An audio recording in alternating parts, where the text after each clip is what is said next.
we look at domestic supply chains, I think that the big ticket item there is to look at raw material, right? And therefore, how can we improve the security of raw material supply?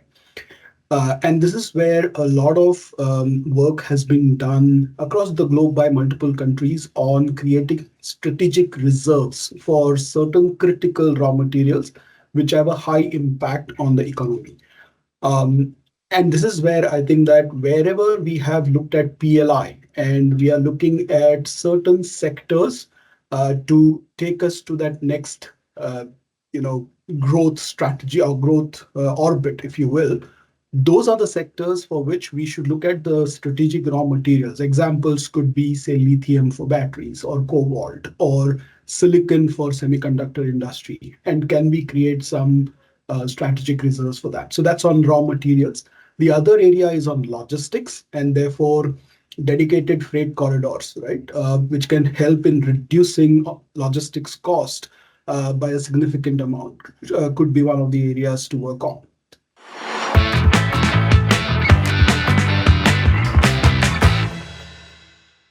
So, in terms of technology, right, I see it as two different aspects. One is the ease of access to new and advanced technology. And this is where, if the budget can help in terms of incentives to acquire this technology or make policies around ease of transfer of technology to Indian organizations, I think that will be a great help. The other part is on R&D. And while there has been a focus on improving the spend on R&D, we are still far behind, let's say, a China or a US. And therefore, how can policy and incentives be provided to help Indian organizations increase their focus and spend on R&D? So these are the two things I think on technology. Um, on skilled labor shortages, I think it's very real. But I think that some announcements were already made in previous budgets. And I think that it is the implementation and acceleration of those policies and announcements that could help in reducing these labor shortages. For example, the PM internship program, right? So that's something that can go a great way in providing students, for example, who are getting out of colleges, a opportunity to get experience working with real organizations, and that could help in actually bridging this gap between academics and the actual work in industry.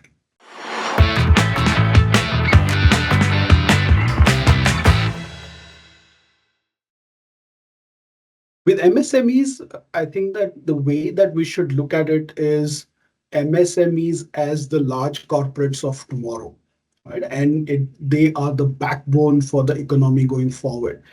So the amount of encouragement that we can do to help MSMEs get to that level is what I would like to see in the budget, at least a few steps.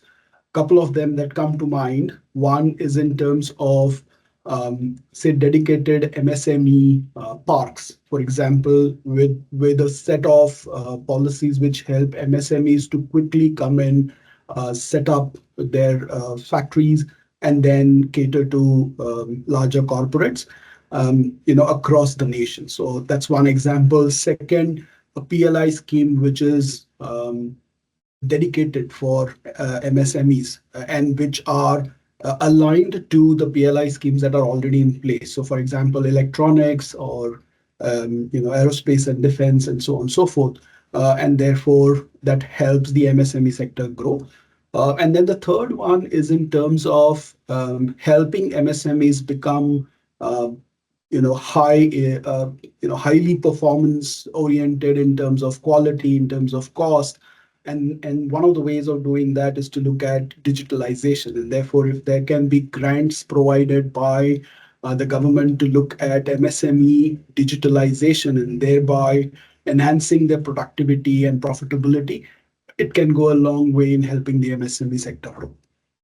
Join our budget webinar on 1st February, 4 to 5 p.m., streaming live on Grant Thornton Bharat's website and LinkedIn.